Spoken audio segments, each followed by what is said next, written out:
শরণাগত কিঙ্কর কল্পতরুং তরুধীকৃত ধীরবদন্নবরম বরদেন্দ্রগণার্চিত দিব্যপদং প্রণমামি সদা প্রভুপাদপদম প্রণমামি সদা প্রভুপাদপদম। পতিত পাবন শিশল গুরু মহারাজ কি জয়। অষ্টোত্তর শতশী শিলা ভক্তি সিদ্ধান্ত সরস্বতী গোস্বামী ঠাকুর শিলা প্রভুপাদ জি কি জয়। অবধূত কুলচরমণি শিলা গৌরকিশোর বাজি মহারাজ কি জয়। শিশলা সচ্চিদানন্দ ভক্ত ঠাকুর মহাশয় কি জয়। শ্রী রূপানুগ আচার্য কি জয়। ভজনানন্দী ও সমাগত ভক্তবৃন্দ কি জয়। শিশলা সচ্চিদানন্দ ভক্ত ঠাকুর মহাশয়ের জৈব ধর্ম চতুর্থ অধ্যায় আমরা পড়ছি। একটা বিষয় নিশ্চিত যে আমরা এই গ্রন্থ পড়তে বা শুনতে একদম আগ্রহী নই, সেটা বোঝা যায়। কারণ একটা জিনিস আমরা দেখি, জৈব ধর্ম প্রভুপাদের উপদেশামৃত, আমাদের যে রূপানুগ গুরুবর্গগণ, তাঁদের কথা শুনতে আমরা একদম আগ্রহী নই। শুদ্ধ তত্ত্বের কথা যে ধৈর্য এবং চিত্তবৃত্তির সঙ্গে শোনা উচিত, মনোবৃত্তি নয়। কারণ মনোবৃত্তির সঙ্গে শুনলে মন সেটিকে শুনে একটা ছাঁকনি রেখে দিচ্ছে সামনে। প্রাকৃত জগতে আমরা যেমন ফিল্টার্ড লিসেনিং করি, সেইটাই শুনতে পাই যেটা আমরা শুনতে চাই, সে বক্তা যাই বলুক বা বইয়ে যাই লেখা থাক প্রাকৃত জগতে। তেমনি আত্মার শ্রবণের ক্ষেত্রেও আমরা চিত্তবৃত্তি নিয়ে শুনি না, আমরা মনোবৃত্তি নিয়ে শুনি। অতএব মনকে সামনে এগিয়ে দিই, মন তুমি শোনো, শুনে দেখো কোনটি শোনার আর কোনটি না শোনার। অতএব তত্ত্ব বিষয়ক জিনিস, শুদ্ধ তত্ত্ব, যেখানে যে জৈব ধর্ম বললেন, সম্বন্ধ জ্ঞানহীন ব্যক্তিগণ কোনো প্রকারই শুদ্ধ বৈষ্ণব হইতে পারেন না। সম্বন্ধ তত্ত্ব কি, এটা বলার পর শ্রী বৈষ্ণব দাস বললেন, শিলভক্ত ঠাকুর মহাশয় লিখেছেন এখানে, যে সম্বন্ধ তত্ত্ব সম্যক জানিতে পারিলে সম্বন্ধ জ্ঞান হয়। আর সম্বন্ধ জ্ঞান হয়নি, সম্বন্ধ জ্ঞানহীন যেসব ব্যক্তি, কোনো প্রকারেই তারা শুদ্ধ বৈষ্ণব হতে পারেন না। শুদ্ধ বৈষ্ণব জগতে পাওয়া যায় না, কারণ সম্বন্ধ তত্ত্ব জানা নেই। আর সম্বন্ধ তত্ত্ব জেনে, সম্যকরূপে জেনে সম্বন্ধ জ্ঞান হয়েছে এমন ব্যক্তি পাওয়া যায় না, সেই জন্যই শুদ্ধ ভক্ত নেই। অতএব তত্ত্বের বিষয় সাধারণত প্রচারিত বা এই বদ্ধজীবের জগতে প্রবাহিত হয় না। শুদ্ধ রূপানুগ ভক্তিধারার ভগীরথ ঠাকুরমশাই আনলেন ঠিকই, কিন্তু শুদ্ধ রূপানুগ ভক্তিধারার যে প্রবাহ, সেইটি এই পার্থিব জগতে, এই বদ্ধজীবের জগতে সাধারণত প্রবাহিত দেখা যায় না। ক্ষীণভাবে কখনো কখনো প্রবাহিত হয়, কখনো কখনো মহাবৈষ্ণব এলে তার বন্যা হয়, কিন্তু সাধারণত ক্ষীণভাবেই প্রবাহিত হয়। শুদ্ধ বৈষ্ণব 2-4 জন থাকেন, তাঁরা জগৎকে আলোকিত করে রাখেন এবং এই প্রবাহকে তারা প্রবাহিত রাখেন। আর অতত্ত্ব আর অনাচার সেইগুলি খুব তাড়াতাড়ি বিস্তার লাভ করে। খুব দুঃখের বিষয় এই যে সব জায়গায় শোনা যাচ্ছে, ওখানেও গ্রহণের সময় সেবা হয়নি, চন্দ্রগ্রহণের সময় সেবা হয়নি, ওখানে এইবার দরজা বন্ধ হয়নি ঠিকই, কিন্তু আরতি, অভিষেক, অর্চন, পূজা, এমনকি ভোগ রন্ধনের কাজও বন্ধ ছিল। আবার অনেকে যুক্তি দেন, তাঁরা ওই পুণ্যার্থীর মতো পুণ্যকর্ম আদি কিছু করেননি, সবাই কীর্তন করেছেন।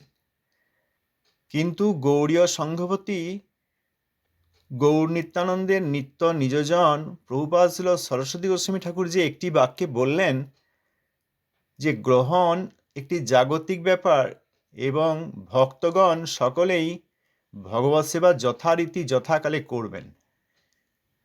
সেখানে তিনি বলেছেন বৈধী ভক্তগণ, অবশ্যই, কারণ রাগানুগদের তো আর প্রশ্নই নেই। সেখানেও কেউ কেউ বললেন, আমরা বৈধী নই। যদি কেউ বলেন, বা তোমরা বৈধী নও, যদি কেউ বলেন যে আমরা বৈধী নই বা তোমরা বৈধ নও, তার মানে চিদ অনুশীলন তোমরা করছো না। বৈধী নও মানে তোমরা কর্মবিদ্ধ বৈষ্ণব। কর্মবিদ্ধ বৈষ্ণবগণ অবশেষে এই নির্ভেদ ব্রহ্মানুসন্ধান রূপ জ্ঞান অনুশীলন করে মায়াবাদী হয়ে যান। কর্মবিদ্ধ বৈষ্ণব, আগে আমরা শুনলাম কর্মবিদ্ধ জ্ঞানবিদ্ধ। এই কর্মবিদ্ধ বৈষ্ণবগণ তারা ওই পরমাত্মার যোগ আদি করেন, কর্মযোগ বা অষ্টাঙ্গিক যোগ, সেইগুলি করে তারা পারমাত্ম সান্নিধ্য লাভ করার চেষ্টা করেন। আর জ্ঞানবিদ্ধ যারা বৈষ্ণব, অর্থাৎ শুদ্ধ বৈষ্ণব নন দুজনেই, জ্ঞানবিদ্ধ বৈষ্ণবগণ তারা ওই ব্রহ্মের অনুশীলন করতে গিয়ে ব্রহ্মলোক লাভ করতে চান, সেখানে ব্রহ্মানন্দ লাভ করতে চান। হ্যাঁ, বেশিরভাগ কেউ পান না, কারণ কোটি জ্ঞানীর মধ্যে একজন মুক্ত। অতএব বৈধি ভক্তি নও বা বিধি পালন তোমরা করো না বা আমরা করি না, এই জন্য আমাদের গ্রহণের সময় ভগবানের সেবা বন্ধ করে দিতে হবে, এটা কর্মবিদ্ধ বৈষ্ণবদের উপদেশ। যারা চিদ অনুশীলন করেন তারা ঝড় জল, মেঘাচ্ছন্ন দিন, গ্রহণ বা সূর্যাস্ত বা সূর্যোদয় এগুলিকে সাধারণ প্রাকৃতিক ঘটনা বলেই জানেন।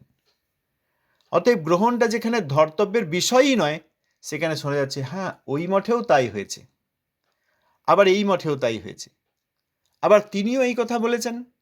উনি আবার তত্ত্বজ্ঞ বা পণ্ডিত বা অনেক শাস্ত্রাদি ওইসব ঘাঁটাঘাঁটি করেন, তাকে জিজ্ঞেস করলাম, তিনিও এই কথা বলেছেন। ওনারাও তাই বলছেন, এখানে আচার্য তিনিও তাই বলেছেন, ওখানকার সন্ন্যাসী বিবিক্তানন্দী বাবাজি বেশি তিনিও তাই বলেছেন, এই ধামেও তাই হয়েছে, ওই ধামেও তাই হয়েছে, আবার ওই শুদ্ধ ভক্তি প্রচারময় এইসব মঠাদি রয়েছে সেখানেও তাই হয়েছে। অতএব এই কর্মবিদ্ধ বৈষ্ণবতা সব জায়গায় খুব তাড়াতাড়ি ছড়িয়ে যায়। আর প্রভুপাদের একটি বাক্য, সেটি তার কত রকমের বিরোধ হলো, কি না তোমরা বৈধ নাও, এটা একটা বিরোধ, অতএব তোমরা গ্রহণকে মানবে, পুণ্য স্নান করবে না, কিন্তু মন্দিরের পূজা আদি সব বন্ধ রাখবে, ভগবান দেরিতে খাবেন, কোনো অসুবিধা নেই। আজকে একটু অসুবিধা হয়েছে, বাড়ির ছেলেপুলে যখন একটু দেরিতে খায়, সেরকম ভগবান একটু দেরিতে খাবেন, তাতে কি অসুবিধা হয়েছে? গ্রহণটা আরও গুরুত্বপূর্ণ জিনিস, কারণ আমাদের এই ব্রাহ্মণ্য ধর্মে স্মার্তমতে সব লেখা আছে এই ধারণা। আবার কেউ কেউ বললেন যে হ্যাঁ বৈধি একটা বিরাট ব্যাপার, সেটা কি পালন হচ্ছে? ভগবানের যে ভোগরন্ধন হবে সেটা কি গর্ভমন্দিরেই হচ্ছে? তবে তো, না হলে আকাশ দিয়ে বাতাস দিয়ে আনলে যে গ্রহণের প্রভাব পড়ে যাবে, গ্রহণ যে বড় প্রভাবশীল। এই যে কর্মবিদ্ধ বৈষ্ণবদের ধারণা, এর থেকে আমাদের নিস্তার নেই। আর প্রভুপাদের কথা কেউ শুনবেন? কেউ শুনবেন না। প্রভুপাদের কথা বিভিন্নভাবে আমরা কেউ শুনবো না, গায়ে নামাবলি লাগাবো, আরতি নেব, আরতি করব, অর্চন করব, পা ধুয়ে দেব, সবই বিভিন্নভাবে করবো, কিন্তু প্রভুপাদের কথা কেউ শুনবো না, ভক্তিমান ঠাকুরের কথা কেউ শুনবো না। আচ্ছা ঠিক আছে, সব ওই ছবি লাগানো থাকবে, পরম্পরায় বলা হবে।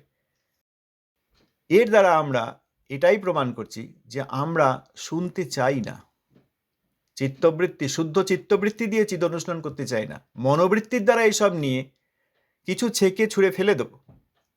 গুরুবর্গের কথা হলেও কিছু ছেঁকে নেবো, মনকে দিয়ে ছাঁকিয়ে নেবো, প্রাকৃত কান দিয়ে শুনবো, সেবনমুখ কান দিয়ে শুনবো না, এবং বেশিরভাগ সব ছেঁকে নিয়ে ওই দিকে ছুঁড়ে ফেলে দেবো বনে জঙ্গলে। আর যেটা আমার এতদিন শেখা আছে, যেটা এতদিন করে এসেছি, জ্যাঠামশাই যেটা বলেছেন, পরিবারে যেটা বলেছেন, আমার মন যেটা বলেছে, সেইটা শুধু রেখে দেবো। প্রভুপাদের উপদেশামৃতে, শিল প্রভুপাদের উপদেশামৃতে এই কথা দেখা যায়। প্রভুপাদ বলছেন যে লোকের ধারণা এইটা রেখে দিয়ে যদি আর কিছু সুবিধা হয় বলুন, এটা আমি ছাড়বো না। আমার গুরুদেব যেটা বলেছেন, আমার পরম গুরুদেব যেটা বলেছেন, আমাদের মঠে যে সবসময় এটা হচ্ছে, ওই আচার্যকে জিজ্ঞেস করলাম, তারাও যে কথা বলছেন। অতএব প্রভুপাদের এই বাক্যটির চেয়ে সেগুলির ওজন আরও অনেক বেশি। এই ধারণা নিয়ে কখনো জৈব ধর্মই বলুন আর প্রভুপাদ শ্রী সরস্বতী ঠাকুরের উপদেশাদি বলুন, গুরুবর্গের এইসব উপদেশমূলক গ্রন্থ কখনো পড়া সম্ভব হয় না। যাই হোক, তবুও যারা আগ্রহী তাদের জন্য তো যারা আগ্রহী তারা অবশ্যই পড়বেন, তবে নেওয়ার জন্য তৈরি আমরা কেউ নেই। যা কিছু ছিল সব পরিত্যাগ করে এখন গুরুবর্গ যা বলছেন তাই আমি শুনবো, এই আত্মসমর্পণ আমাদের হয়েছে কি? হয়নি। ওই আমার একটা সব রোগ আছে, আমার একটা রোগ আছে, সেই রোগটা রেখে সেইখানে হাত দেবেন না। ডাক্তারবাবুর কাছে এসেছি, আমার এখানে এরকম রোগ আছে, ওইখানে হাত দিলেই, স্পর্শ করলেই বড় যন্ত্রণা হয়। আপনি ওইখানটা হাত না দিয়ে আর যা যা করবেন করুন, অন্য জায়গায় হাত দিন, সুড়সুড়ি দিন, অন্য কথা বলুন, ঠিক আছে, কিন্তু আমার যেখানে রোগ আছে সেইখানটা যেন কথা বলবেন না। সেই রোগটা আমি জন্ম জন্মান্তর মনের মধ্যে লুকিয়ে রেখেছি। সেই রোগটা আবার বর্তমানে অনেক সংস্কারে জ্যাঠাইমা, জ্যাঠামশাই, পিসিমা, পিসেমশাই এদের কাছ থেকে পেয়েছি, তথাকথিত গুরুদের কাছ থেকে পেয়েছি, তিনিও মহাবৈষ্ণব, গৌড়ীয় মহাবৈষ্ণব, তার কাছ থেকে পেয়েছি, এই গৌড়ীয় মঠ থেকে পেয়েছি, ওই সমাজ থেকে পেয়েছি, এইভাবে অনেক জীবন ধরে লালন পালন করে এসব রেখে দিয়েছি, ওইগুলোই যেন হাত দেবেন না। হে ভক্তিনাথ ঠাকুর, আপনি বাকি যা বলবেন সে শুনতে রাজি আছি, কোনটা নেব আপনি বলে যান। ঠাকুরমশাই আপনি লিখেছেন খুব ভালো, আপনি লিখুন, আমরাও পড়বো, কিন্তু সেটাই নেবো যেটা আমার ইচ্ছা, সবটা আমরা নিতে পারবো না। এইভাবে কখনো গুরুবর্গের কাছে আত্মসমর্পণ হয় না। তো চতুর্থ অধ্যায়, অতএব একটা কথা নিশ্চিত করে বলা উচিত, কোনো যুক্তি দিয়ে আর কতজন করছেন, অতত্ত্ব আর কর্মবিদ্ধ বা জ্ঞানবিদ্ধ বৈষ্ণবতা তো ছড়িয়ে যাবেই, মায়াবাদ আরও তাড়াতাড়ি ছড়াবে, সাক্ষাৎ যেটি মায়াবাদ সেটি আরও তাড়াতাড়ি ছড়াবে, আর কিছু কর্মবিদ্ধ কিছু জ্ঞানবিদ্ধ বৈষ্ণবতা ছড়াবে, কিন্তু শুদ্ধ বৈষ্ণবতার তত্ত্ব কখনো জীব হৃদয়ে স্থান পায় না, জীব হৃদয়ে সেই জিনিসটিকে নেওয়ার জন্য কখনো আগ্রহী নয়। এরকম অনেক জায়গায় কথা আছে। তো যাই হোক, বিভিন্ন শাস্ত্রে বৈষ্ণবতার জন্য অনেক কথা আছে, প্রভুপাদ সেখানে, ভক্তিনাথ ঠাকুর মহাশয় প্রভুপাদ সেখানে বলেছেন। যেমন একটি উদাহরণ হচ্ছে যে বৈষ্ণব যদি ব্রাহ্মণ কুলে পাওয়া যায় তাহলে সেইখানেই দীক্ষা নেওয়া উচিত। ব্রাহ্মণ কুলে বৈষ্ণব যদি পাওয়া যায় তাহলে সেইখানেই দীক্ষা নেওয়া উচিত, আর অন্য কুলে উদিত বৈষ্ণবের কাছে দীক্ষা নেওয়া উচিত নয়। ছিল ভক্তিনাথ ঠাকুর মহাশয় লিখেছেন যে শাস্ত্রে যে এইসব কথা দেখা যায় সেটি ওই কিছুমাত্র কর্মবিদ্ধ বৈষ্ণবতা যারা পালন করবেন তাদের জন্য লেখা আছে, আর যারা শুদ্ধ চিদনুশীলন করবেন তাদেরকে আর ওই কুল বা আশ্রম দেখতে হবে না, সে গৃহস্থ হন বা সন্ন্যাসী, ব্রাহ্মণ কুলে উদিত হন বা চণ্ডাল কুলে উদিত হন, সে আর দেখতে হবে না কিবা বিপ্র কিবা নেশি শূদ্র কেন নয়, যেই কৃষ্ণ তত্ত্ববেত্তা সেই গুরু হয়। শ্রী চৈতন্য চরিতামৃতকার যে কথা লিখেছেন সেইটি সর্বোপরি। অতএব শাস্ত্রে তো আছে এই কথা যে ব্রাহ্মণ কুলে যদি বৈষ্ণব পাও তার কাছেই যেন গিয়ে দীক্ষাটি নেবে, আর অন্য কুলে কারোর কাছে যাবে না, লেখা আছে। কিন্তু সেটা শুদ্ধ বৈষ্ণবতা স্বীকার করে যারা চিদনুশীলন করবেন তাদের জন্য নয়। এই সংসারে থেকে কিছু কর্মবিদ্ধতা নিয়ে যারা বিদ্ধ বৈষ্ণবতা পালন করবেন তবুও মন্দের ভালো, তাদের জন্য সাধারণত লেখা আছে। অতএব প্রভুপাদের কথা, ভক্তিনাথ ঠাকুরের কথা, এটি কর্মবিদ্ধ বা জ্ঞানবিদ্ধ বৈষ্ণবদের জন্য নয়। অতএব যাঁরা গ্রহণের সময় কোনো না কোনোভাবে সেবাকে বিঘ্ন করেছেন তাঁরা সকলেই কর্মবিদ্ধ বৈষ্ণব, কেউ শুদ্ধ বৈষ্ণব নন, সে তিনি যিনিই হন, কারণ প্রভুপাদের উপরে কেউ নন। এই কথাটা খুব জোরের সঙ্গে না বলতে পারলে জানতে হবে যে আমাদের আত্মসমর্পণ হয় নাই। আমরা কোনো না কোনো যুক্তি, এইখানে ছবি দেখেছি, ওইখানে ভিডিও দেখেছি, ওনারাও তাই করেছেন, সারা জগৎ তাই করেছে, এইসব বিভিন্ন যুক্তি দিয়ে আমরা এই জিনিসটিই পালন করব, কারণ কর্মবিদ্ধতা বা জ্ঞানবিদ্ধতা আমাদের থেকে যেতে চায় না। শিল ভক্তিনাথ ঠাকুর চতুর্থ অধ্যায় জৈব ধর্মে লিখছেন, তার পরবর্তী অংশ যদ্দন আমরা পড়েছি।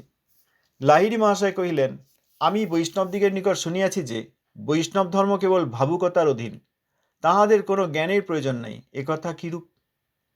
আমি এ পর্যন্ত হরিনাম সংকীর্তনে ভাব সংগ্রহ করিবারই যত্ন করিয়াছি, সম্বন্ধ জ্ঞান জানিতে চেষ্টা করি নাই। শ্রী বৈষ্ণব দাস যে বললেন সম্বন্ধ তত্ত্বের কথা, এবং সম্বন্ধ জ্ঞান অবশ্যই প্রয়োজন। সম্বন্ধ তত্ত্ব যারা সম্যক রূপে সঠিক রূপে জানতে পারেন তাদের সম্বন্ধ জ্ঞান হয়, এবং সম্বন্ধ জ্ঞান হলে তবে তিনি শুদ্ধ বৈষ্ণব, তার আগে পর্যন্ত তিনি শুদ্ধ বৈষ্ণব নন কোনো প্রকারেই। ও সেখানেও আবার যুক্তি আছে, না এটা তো দেখা যায় ওটা তো দেখা যায়, না কোনো প্রকারেই শুদ্ধ বৈষ্ণব হইতে পারেন না। এইগুলো এক একটি নির্ণায়ক সিদ্ধান্ত, কিন্তু আমরা নিশ্চয়ই বিভিন্ন জায়গা থেকে আবার কোনো না কোনো প্রকার খুঁজে নিয়ে আসব। শ্রী ভক্তিনাথ ঠাকুর যে লিখেছেন এখানে, সম্বন্ধ জ্ঞানহীন ব্যক্তিগণ কোনো প্রকারেই শুদ্ধ বৈষ্ণব হইতে পারেন না, অর্থাৎ এখানে শ্রী বৈষ্ণব দাস বললেন, সেইটি শুনে লাহিড়ী মশাই বললেন যে আমি তো বৈষ্ণবদের কাছে শুনেছি যে বৈষ্ণবগণ ভাবের অধীন, ভাবুকতা ভাবের অধীন, তাদের তো জ্ঞানের প্রয়োজন নেই। আছে এরকম, আমি এরকম অর্চন করি, আমি সব দেখতে পাই, আমার চোখে জল পড়ে, আমার রোম খাড়া হয়ে যায়, আমি এইসব রাধা কৃষ্ণ গোপ গোপী সব দেখতে পাই, কিন্তু তত্ত্বজ্ঞানের আমার কোনো প্রয়োজন নেই। সেই ধরনের ভাবুক ব্যক্তিকেও আমরা শুদ্ধ বৈষ্ণব মনে করি। তাই এখানে লাহিড়ী মশাই বলছেন জ্ঞানের তো কোনো প্রয়োজন নেই, ভাবের অধীন। এ কথা কিরূপ? আমি তো এই পর্যন্ত যত হরিনাম সংকীর্তনে গেছি ওই জন্যই সব কিছু ছেড়ে এখন আর ভালো লাগে না। যাই হোক, নবদ্বীপে এসছেন, বিভিন্ন কীর্তন আসরে যান, সেখানে কালোয়াতি উচ্চাঙ্গ সঙ্গীতের প্রভাব দিয়ে তিনি যে কীর্তনাদি করেন, তো সেখানে যাই হোক তিনি বিভিন্ন মণ্ডপে হরিনাম সংকীর্তনে যোগ দিচ্ছিলেন। আমি এই পর্যন্ত এই নাম সংকীর্তনে, হরিনাম সংকীর্তনে যোগ দিয়ে ভাব সংগ্রহ করার চেষ্টা করেছি, কই সম্বন্ধ জ্ঞান জানার তো চেষ্টা করি নাই। তখন বাবাজি বললেন, বাবাজি কহিলেন, বৈষ্ণবের ভাবোদয়ী চরম ফল বটে, কিন্তু শুদ্ধ হওয়া আবশ্যক। যাহারা অভেদ ব্রহ্মানুসন্ধানকে চরম ফল জানিয়া সাধন মধ্যে ভাব শিক্ষা করেন, তাহাদের ভাব ও চেষ্টা শুদ্ধ ভাব নয়, অর্থাৎ শুদ্ধ ভাবের ভান মাত্র। শুদ্ধ ভাব এক বিন্দু হইলেও জীবকে চরিতার্থ করে, কিন্তু জ্ঞানবিদ্ধ ভাবুকতা কেবল জীবের পক্ষে উৎপাত বলিয়া জানিবেন। হৃদয়ে যাহার অভেদ ব্রহ্মভাব, তাহার ভক্তিভাব কেবল লোকবঞ্চনা মাত্র। অতএব শুদ্ধ ভক্তদিগের সম্বন্ধ জ্ঞান নিতান্ত আবশ্যক। তাহলে ভাবই সংগ্রহ করেছি, বৈষ্ণবগণ তো ভাবুক হন, ওই জ্ঞানের কথা তো এরকম আমি কখনো শুনি নেই। তখন বৈষ্ণব দাস, শ্রী বৈষ্ণব দাস উত্তর দিলেন, হ্যাঁ, ভাবোদয়ী চরম ফল, ভাব উদিত হোক, ভাবোদয়ী চরম ফল, উদ্দেশ্য সেইটি, কিন্তু সেই ভাবটা শুদ্ধ হতে হবে। ভাবটা শুদ্ধ কখন হবে? যখন সম্বন্ধ জ্ঞান থাকবে এবং সম্বন্ধ জ্ঞানের সঙ্গে অভিধেয়ের আচরণ করবেন, তখন ভাব আসবে এবং তার পরবর্তীকালে প্রেম আসবে। প্রেমনস্তু প্রথমাবস্থা ভাবৈত্য বিধীয়তে। প্রেমের প্রথম অবস্থা ভাব নাম তার। প্রেমের প্রথম অবস্থা ভাব। অতএব এই সম্বন্ধ জ্ঞানের সঙ্গে অবিধেয় অর্থাৎ চিদনুশীলন শ্রী হরিনাম করতে করতেই একসময় ভাব উপস্থিত হবে। কিন্তু প্রথমে তো শ্রদ্ধা, আমরা তো এখান থেকে শ্রদ্ধাই নেই। অনেক যুক্তি, অনেক ফটো, অনেক ভিডিও, অনেক গল্প, অনেক পণ্ডিত, তাদের অনেক বিচার। শ্রদ্ধা হয়নি, সেই জন্য। শ্রদ্ধা হলে প্রভুপাদের এক বাক্যকে আমরা স্বীকার করতাম, প্রভুপাদের বাক্যকে স্বীকার করতে আমরা রাজি নেই। তাহলে শ্রদ্ধা হবে, শুদ্ধ সাধুর সঙ্গ হবে, শুদ্ধ সাধুর সঙ্গে ভজনক্রিয়া, সেখানে অনর্থ নিবৃত্তি হবে। অনর্থ নিবৃত্তি হতে হতে নিষ্ঠা উপজয়, নিষ্ঠা আসবে। যে প্রভুপাদের নিষ্ঠা, প্রভুপাদের অপ্রাকৃত বাণীতে নিষ্ঠা, শুদ্ধ বৈষ্ণবের নিষ্ঠা, ভগবানের নিষ্ঠা, নামের নিষ্ঠা, নিষ্ঠা হবে। নিষ্ঠা সেখানেও হৃদয়কে বলপূর্বক করানো হয় না, এরকম প্রভুপাদ বলেছেন এটা করতে হবে, শাস্ত্রে এরকম রয়েছে। শুদ্ধ বৈষ্ণবদের জন্য, কর্মবিদ্ধদের শাস্ত্রের কথা বলা হচ্ছে না, স্মার্ত ব্রাহ্মণ্যবাদের কথা বলা হচ্ছে না, শুদ্ধ বৈষ্ণবদের জন্য এই কথা আছে। হ্যাঁ, আছে, যখন এটা করতে হবে। আমার অন্য প্রকার ধারণা না, তা হবে না।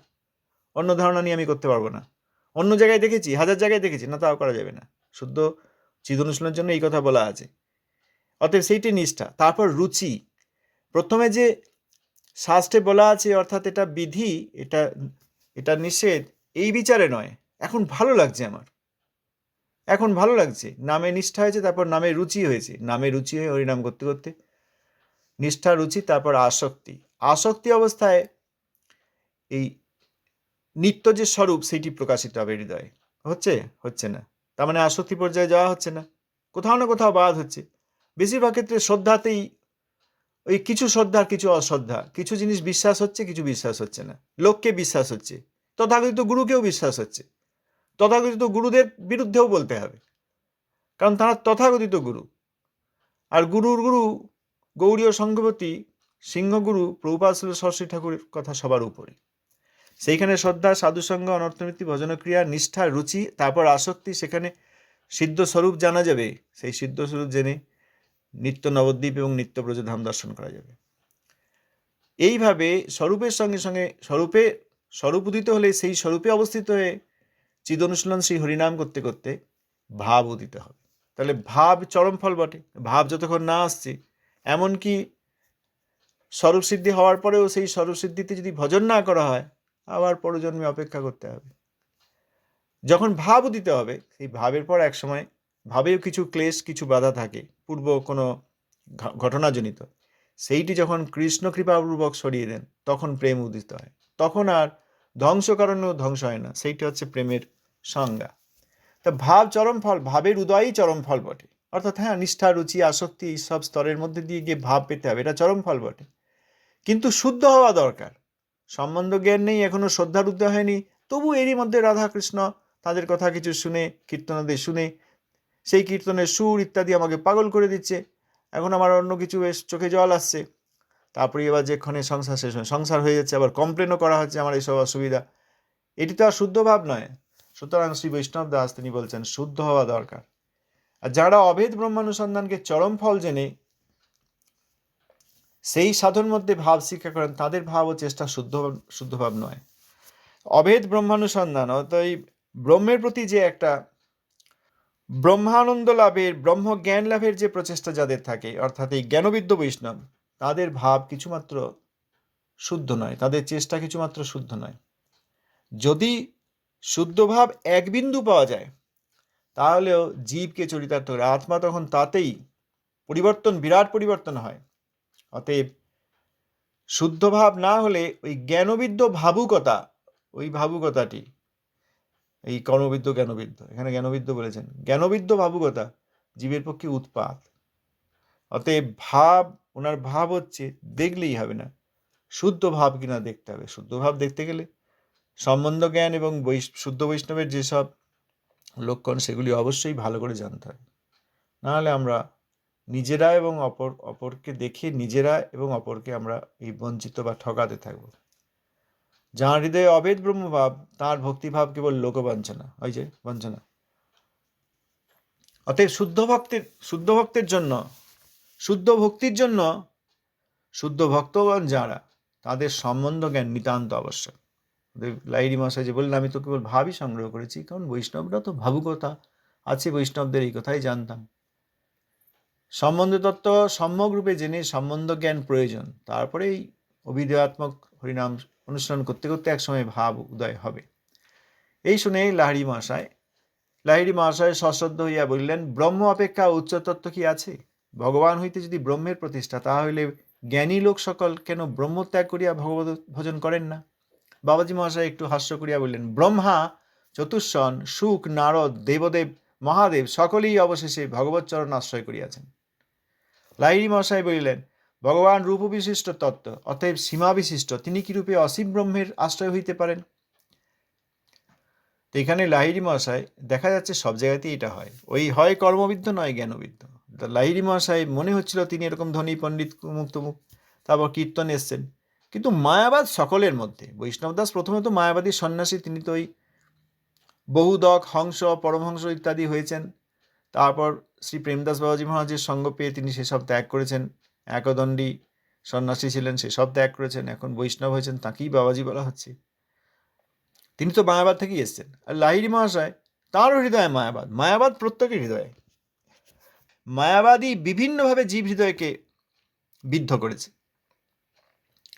তিনি বলছেন, শ্রদ্ধার সঙ্গে বলছেন। তাহলে যখন বললেন, শ্রী বৈষ্ণব দাস বললেন সম্বন্ধ জ্ঞান নিতান্ত প্রয়োজন এবং ভাব শুদ্ধ হতে হবে, ভাবই চরম ফল, কিন্তু তার আগে অনেকগুলি স্টেজ আছে।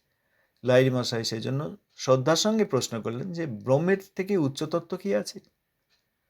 ভগবান থেকেই তো ব্রহ্মের প্রতিষ্ঠা। এই যে বললেন ভগবানের অঙ্গজ্যোতি, চিজ্যোতি ব্রহ্ম, প্রাকৃত আলোক নয়, চিজ্যোতি, কিন্তু সচ্চিদানন্দময় নয়। সচ্চিদানন্দময় ভগবানের শ্রী অর্থাৎ অঙ্গ, বৈকুণ্ঠ ধাম, চিজ্যোতি মাত্র। তাহলে ভগবানের অঙ্গকান্তি চিজ্যোতি, সুতরাং ভগবান থেকেই যদি ব্রহ্মের প্রতিষ্ঠা হয়, তাহলে জ্ঞানী লোকেরা এই ব্রহ্মের সাধনা ত্যাগ করে ভগবানের ভজন করেন না? বাবাজি মহাশয় হেসে বললেন, করেন। স্বয়ং ব্রহ্মাজি ভগবানের কৃপায় যিনি সৃষ্টি করেছেন মাইক ব্রহ্মাণ্ডের, চতুষ্ষণ অর্থাৎ সনক, সনাতন, সনন্দন, সনত কুমার, শিল সুখদেব গোস্বাইপাদ, নারদ গোস্বাইপাদ, দেবদেব, মহাদেব, শিবজি সকলেই অবশেষে ভগবৎ চরণ আশ্রয় করেছে। অবশেষে মানে প্রথমে এনাদের কারোর মধ্যে সেই ধারণা থাকলেও, যেমন চতুষ্ষণ, তারা তো জ্ঞানী ছিলেন, ব্রহ্মার মানসপুত্র, ওই সত্যলোক থেকে ব্রহ্মলোক গেলেন, জ্ঞানী ছিলেন। আর তো অর্থার্থী জ্ঞানী তত্ত্ব জিজ্ঞাসু, তারা অনুসন্ধান করতে পারেন ভগবান এবং ভগবানের সেবা অনুসন্ধান করতে পারেন। তাই এই জ্ঞানীগণ তারা বৈকুণ্ঠে গেলেন, শ্রীনারায়ণের দর্শনে প্রণাম করলেন, তুলসীর ঘ্রাণে তাদের ভক্তি হল। সুখদেব গোস্বাইপাদ তিনিও মায়ের গর্ভ থেকে বেরিয়ে এলেন, তিনি তো বেরোতেই চাইছিলেন না, বাইরে গেলেই আবার মায়া আক্রমণ করবে, বদ্ধ হয়ে যাব, মায়ের গর্ভ থেকে বেরোচ্ছিলেন না। তারপর ভগবানের কৃপায় তিনি আসলেন, উদিত হলেন, কিন্তু চলে যাচ্ছেন। ব্যাসদেব ডাকছেন পুত্র পুত্র বলে, কিন্তু চলে যাচ্ছেন। কে কার পুত্র? যখন এই রাখাল বালকদেরকে শ্রী ব্যাসদেব শ্রীমদ্ ভাগবতের গান শিখিয়ে দিলেন, তাঁরা গাইলেন, ছিল সুখদেব গোস্বাইপাদ সেই গান শুনে আকৃষ্ট হলেন। অর্থাৎ ভগবত কথা শুনে ছিল সুখদেব গোস্বাইপাদ আকৃষ্ট হলেন, না হলে তিনিও জ্ঞানী ছিলেন। এইভাবে নারদ গোস্বামী, মহাদেব সকলেই অবশেষে ভগবত চরণ আশ্রয় করেছেন। লাহিড়ী মহাশয় তখন বললেন, ভগবান রূপ বিশিষ্ট তত্ত্ব, অতএব সীমা বিশিষ্ট, তিনি কি রূপে অসীম ব্রহ্মের আশ্রয় হইতে পারেন? হ্যাঁ, এইবার এই মায়াবাদ নিরসন। অসীম ব্রহ্ম আর ভগবানের সবিশেষ রূপ, অর্থাৎ সবিশেষ রূপের সীমা রয়েছে। তাহলে সবিশেষ রূপ বিশিষ্ট, রূপ মানেই সীমা রয়েছে ভগবানের কলেবর। ভগবান বিষ্ণু যদি সেখানে রত্ন সিংহাসনে বসে থাকেন, তাহলে তার তো একটি রূপ এবং শরীরের সীমা রয়েছে। তার থেকে অসীম ব্রহ্ম কি করে হতে পারে? অর্থাৎ ভগবানই অসীম ব্রহ্মের আশ্রয় কি করে হয়? এই প্রশ্ন থাকলো। আগামীকাল আমরা আবার পরবর্তী অংশ পড়ব। ধন্যবাদ, প্রণাম। কেউ কিছু বলতে চান?